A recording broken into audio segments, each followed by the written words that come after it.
after the game release, it's been 6 months, like you said. We're happy with how the title's performing. It's continued at a faster pace than the Tekken 7. Also considering that compared to the other fighting game titles, we haven't done the previous generation of hardware. It's only on the current generation. So that considered as well, I think it's doing well. And then also from the community's perspective, the game's been released and it was supported a lot by new players. Some of the people who've been with the series for a long time, they voiced some concerns, etc. at the beginning, but those opinions change over the time. We've noticed during tournaments progressing, etc. People have more time with the game. Even the more advanced players kind of got a handle on it, and so their opinion has seemed to change in the past 3 months. And I would add the same. We had to make a brand new game. It had to feel like a proper installment. So Nakatsu and his team really changed the game system a lot and really clarified the key concepts of the characters and their strengths and weaknesses. And also, we did an update recently that addressed some of the things that the older players didn't like, maybe enhancing some of the defensive options, etc. So I think the game's really in a good place currently. Many of the core mechanics of Tekken 8 have changed since the game was first revealed. Like specifically, I remember how the heat mechanics worked a little bit differently when I first saw it. Now that you've had 6 months since release and have heard feedback from both casual players and top-level pros, do you envision any more sweeping changes to the core systems in Tekken 8 or even some new additions? Like you said, we've made some changes to the heat system after release. The reasoning being that although the concept was clear and we felt we achieved it, that it was very fun to be on the offense and to open up your opponent and to be able to do damage, etc. Was quite exhilarating, but we realized that some of the elements that people liked about a 3D fighting game, being able to have the defensive options of sidestepping or using that 3D environment to your advantage strategically, was a little bit weaker perhaps than in past installments. So with the update, like we were mentioning, we enhanced those features a little bit more. So we currently think that the game is in a good place, and there are no further, we've already announced this to the player base as a whole, but we don't plan on making any sweeping changes to the game system itself. We plan on proceeding with this, although we'll continue to be fixing bugs and things like that. And also, like we talked about today, more about the product as a whole, adding new features or making quality of life improvements, trying to make it the best Tekken we can, since it is, after all, the 30th anniversary of the series.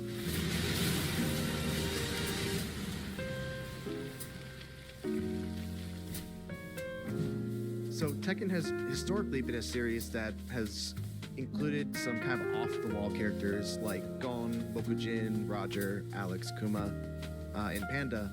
Since Tekken 6, though, it's only really been Kuma and Panda representing that kind of character archetype. Do you think Tekken as a series has largely outgrown those types of characters, or is there a chance that we could see those characters come back? So the strategy, the thinking behind the franchise hasn't changed. It's not like we're intentionally removing those characters per se. But if you really take a close look at how they were back in those iterations, it was more of like they were, we call them compatible characters in Japanese, which means like the moveset is another character and it's just the skin is different, right? So there are many of those characters in the past, not just the animals that you mentioned. And over the series, we've tried to flesh them out and to do away with that portion. So making sure that each of the characters are unique. So even if you have Kuma and Panda, their moves might be slightly different, or their rage arts or whatever. They're their own unique character. So that was the main thinking behind that. It wasn't intentional that the other characters are not making an appearance.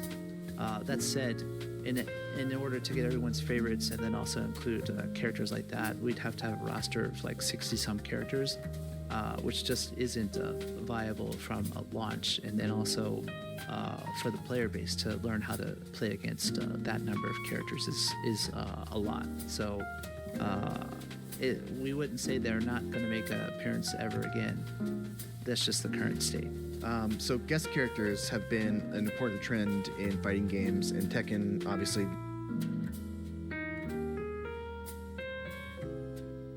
Hello everybody, welcome to another episode of Decoding the Unknown. Something a little bit different for you today, because I can't exactly remember how this played out, because honestly these trips are written like months ahead, and then I finally get to them.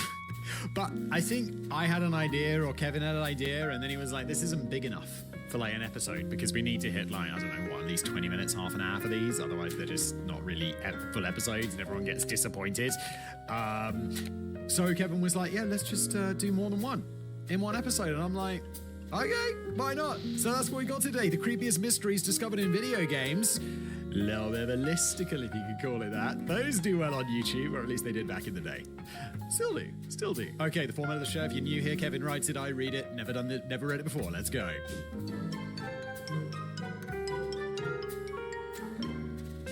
Mixing horror with video games is an idea as old as the medium itself. Yeah, I remember my parents let me play Doom when I was like 10. I'm not sure why. My parents didn't let me watch Power Rangers when I was a kid because they thought it was too violent.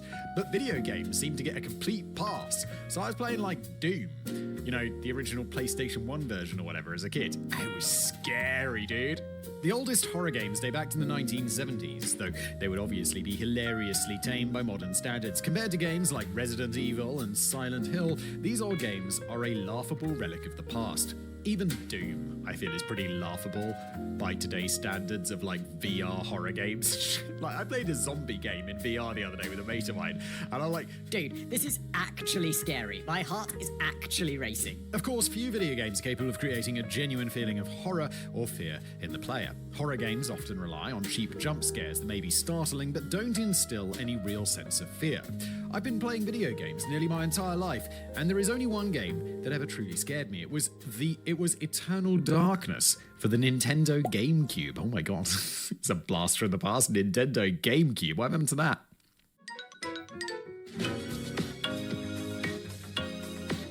Hello everybody, just before we continue with today's episode, if you ever wish for smoother, softer skin, I mean, who hasn't? You look at those magazines, you're like, oh, why face? Why don't you look like that? Well look, I'm no skincare expert. If you wanted skincare tips, you have come to the wrong YouTube channel. But since I've been sponsored by Foreo, not the first time, not the first device, it's been fantastic. Like, I've started using their products, I'm getting dangerously close to middle age, I'm getting lines on my forehead and around my eyes, and I've been using Foreo to, you know, stave off that middle age just a little bit. I mean, not literally, I'm still gonna be middle-aged, but hopefully I won't look so old, which is nice. Look, this is Foreo's latest. This is an LED face mask. It's ultra lightweight, it's wireless, it fits perfectly in your face thanks to its flexi-fit silicone. It's got 8 different wavelengths, including near infrared, and watch this.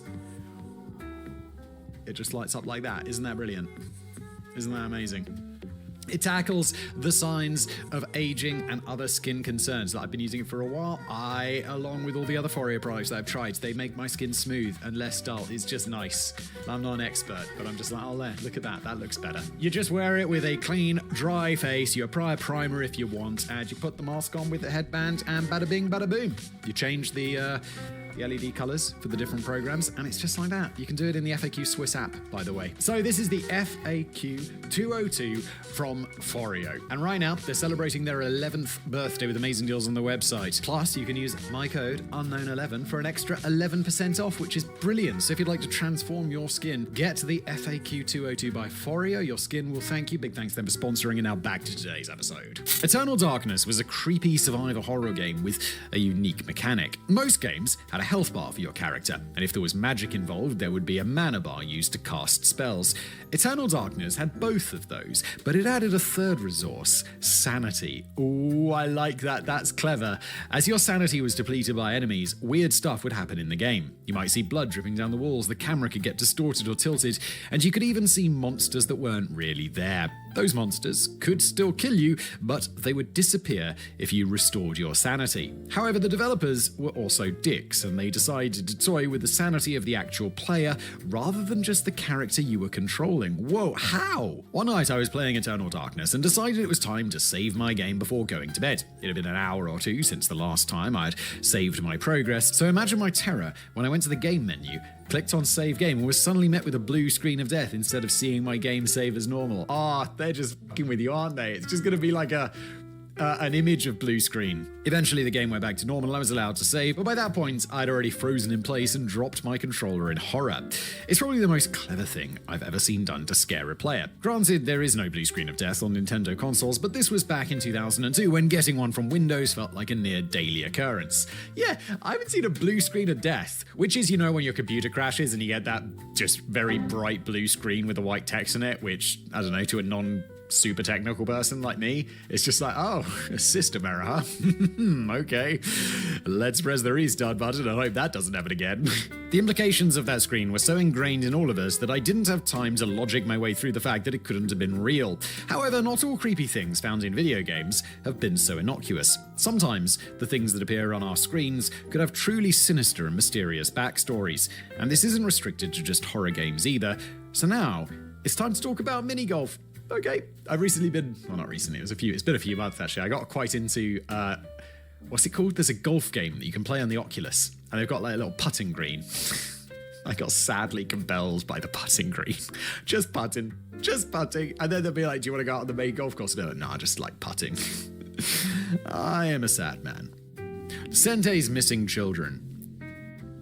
Sentei was a small arcade game company created by a few former members of Atari. In 1984, they were acquired by Bally Midway of Mortal Kombat fame. Bally Sentei only existed for a few years until the division went bankrupt in 1988 and became defunct, but they were able to pump out dozens of games in the few years that they existed. Really? Nowadays, it feels like, when was the last time we got Grand Theft Auto? Like Grand Theft Auto 5, I feel like that was like a decade ago. Come on! When's the new one? I'm excited! I just dropped an unreasonable amount of money on a brand new graphics card for my computer. $3 million US. So I'm like excited. Come on, Grand Theft Auto 6, let's go! Now imagine the year is 1985. I know you'd be like negative 2 years old at this point, Simon, but hear me out. I can imagine 1985. It was... Well done, Kevin, it was 2 years before I was born. You go to the local arcade with a fistful of quarters to kill some time, and out of the corner of your eye, a new machine catches your eye. The game is called Sentei Minigolf, possibly the first ever minigolf designed for arcade cabinets. That's kinda cool, like a golfing simulator but back in the day, and for putting. You walk towards the machine as it runs in attract mode, cycling through its screens like any other arcade cabinet. Oh, I didn't know there was called attract mode. Where it's like got insert coins flashing on the screen and it's showing racing or whatever. You see the game's title screen, the developer credits, and some demo footage of the game. By the time you reach the cabinet, the high score list is being displayed, but just as you're about to reach down to insert a quarter into the machine, you suddenly find yourself face to face with this image. Okay, so for our audio listeners... obviously, if you're watching on YouTube, hello there. This will be up on the screen. It is an image of a side-by-side of two children. One is, I would say, 3 years old. The other is, I don't know. I find it very hard to judge the age of children who are older than my children. Like, if you ask me the age of any child between the age of 1 and 4, I'll be like, that child is 2.5. But any child over 4, I'm like, no idea, because I don't have a reference point. But I'd say 6 or 7, maybe 8. And basically it's a missing thing. So it's got missing at the top and then a number, and then it's got their details. So 1982, that kid is 3 years old, and the other one is 7, 8, 9, 10, 11, 12 years old. Okay, so I was right on the first one. Like I said, I could get the first one, can't get the second one, because the first one's, my kids have been that old. The second one, I'm like, oh, that kid's 12. I thought he was 8. I've no idea. The concept of images like this showing up in daily life wasn't that unusual for those of us in the US. By the time I was a kid, it was no longer common, but anyone old enough to visit an arcade in 1985 had likely seen plenty of missing children notices like this on milk cartons. But nobody had seen it on video games before, and there's something a bit unsettling about the images. The grainy black and white pictures emanating from an otherwise colourful screen, combined with the almost overexposed quality of the image on the left. Yeah, the image on the left is just overexposed, the one on the right is slightly underexposed, underexposed, but still much better. Made this an eerie and unsettling sight for a lot of people, so much so that despite Sente games not being particularly successful, people remembered these pictures decades later and then began asking questions about them online. And in places where these old arcade machines are still in use, these images may still be appearing. Well, that's a weird thing, right? Like, this would make much more sense today, where there can be like over-the-air updates and such things, like the machine can update via Wi-Fi from the central office. But these machines would be put in an arcade and then be forgotten about until some dude comes around to collect the money. Or like maybe do a software update? Is that even a thing? Or were these arcade machines just like, no, it's done. That's it, until it dies. So it's not ever going to get updated. So if they find the kid, then it's just going to be like, oh, well, it's still locked in there. It doesn't make sense. The above pictures of Taj Allen Merriman and Stephen Philip Curtis are the most well known, but they aren't the only missing children to be featured in Sente's arcade games. This next image featured two girls who had gone missing, Melinda Marie Smith and April Rose Yates, and it also identifies the organization that was running the search. Okay, so again, for our audio listeners, we have something very similar to before.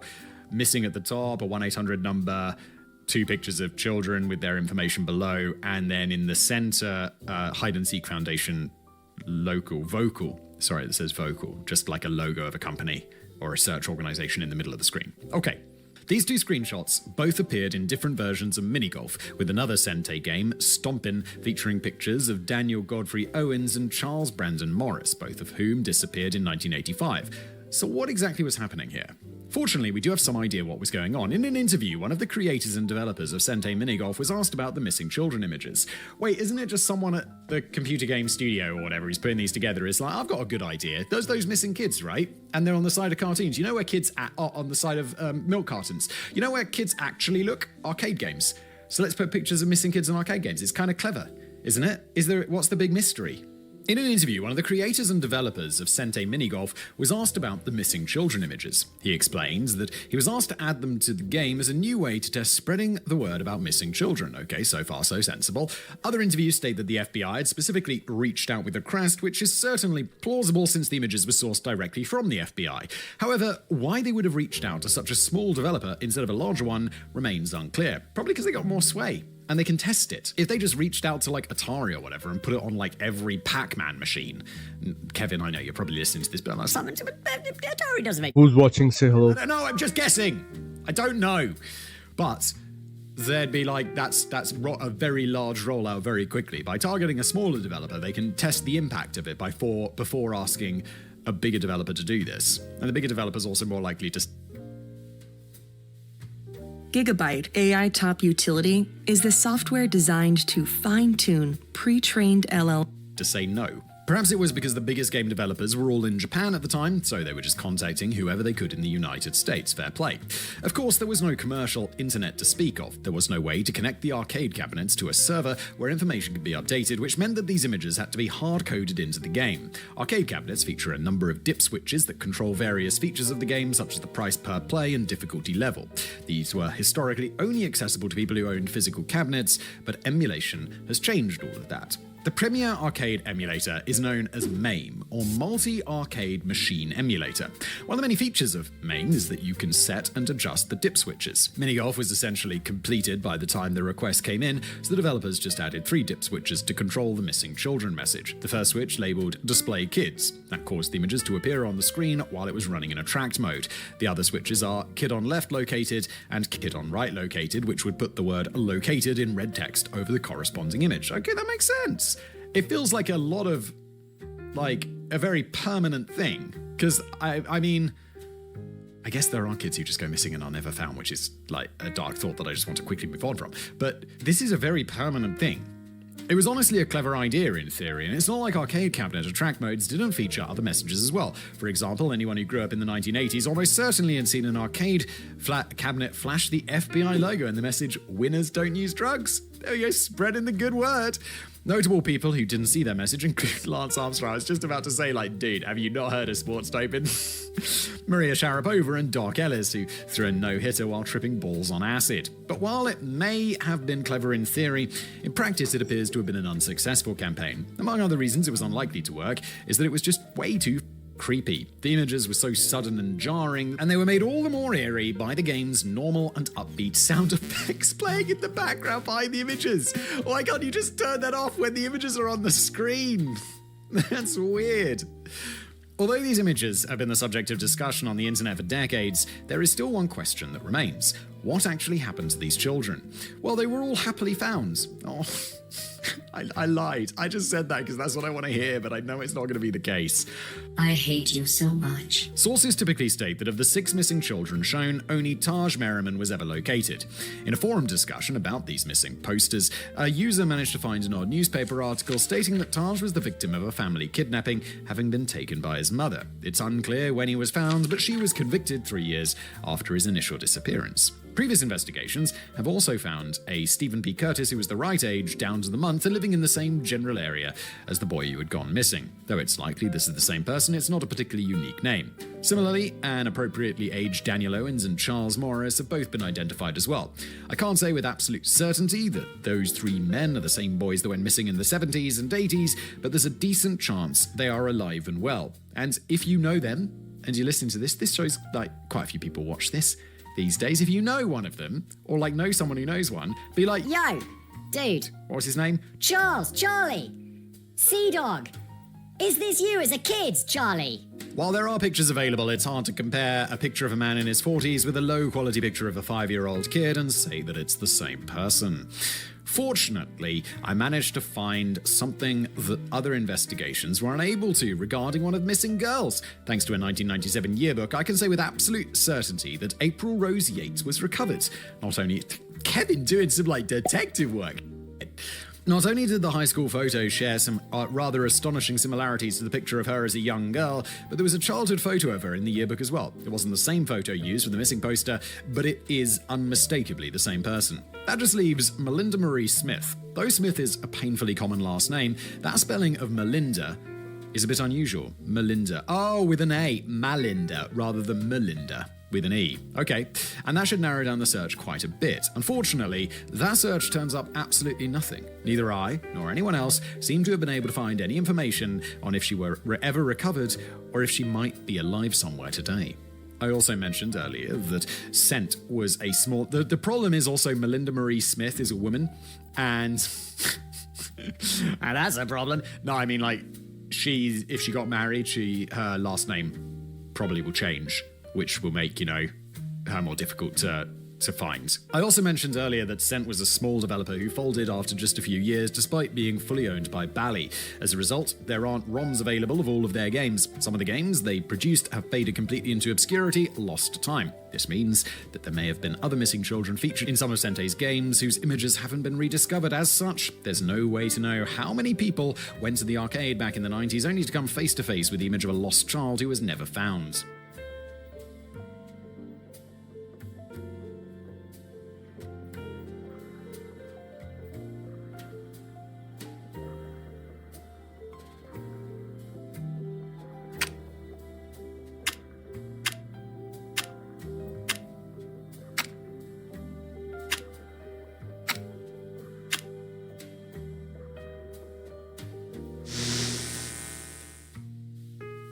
Corpse01.mdl. Hey Simon, want to see a dead body?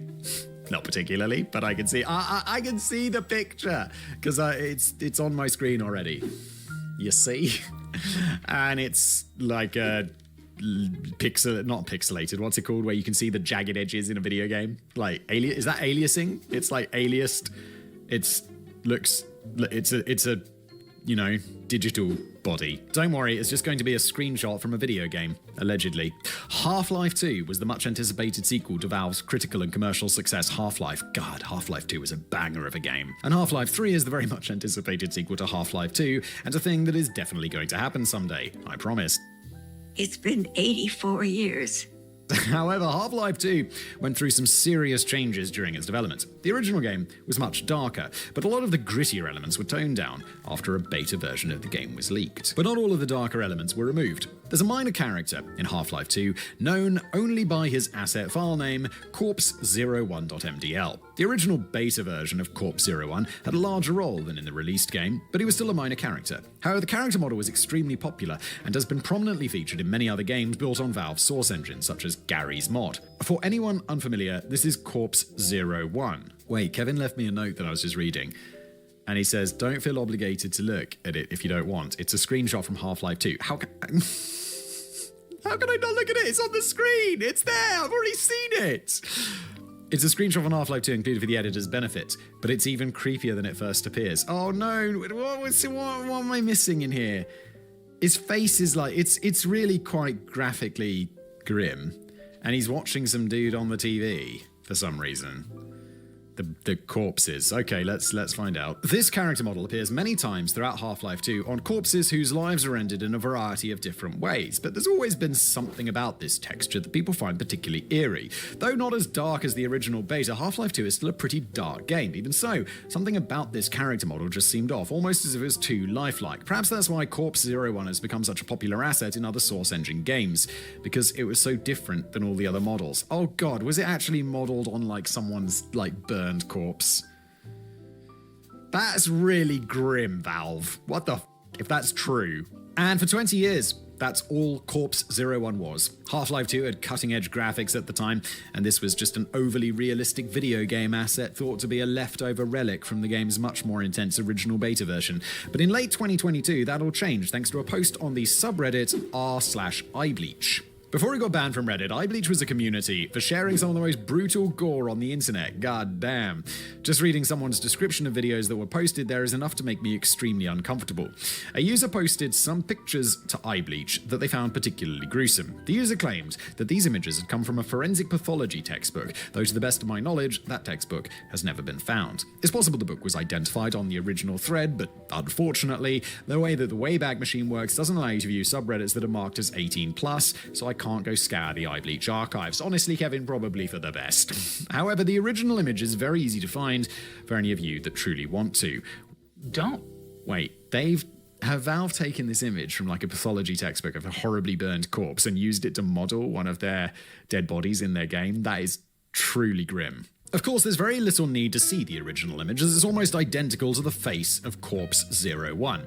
The only change they made was duplicating the empty eye socket, as the original photo still had one of its eyes fully intact. Perhaps the developers of Valve decided that leaving one real eye in the image would have made it too unsettling for their audience, or maybe it would have just become too obvious that there was a real dead body in their game. That's so grim and really scary, and the face on that thing is not nice. However, this all begs the question of who the person was and what happened to them. The person is clearly a burn victim, with their entire face having been burned off. The weird thing is the rest of the body is completely unscathed. The neck, shoulders, and chest are unharmed, with the only black spots being charred bits that fell off the person's face. Ah! There are potential ways that something like this could happen, I suppose, but the strangest detail is the man's long hair was completely unaffected by the fire as well. What happened to your face?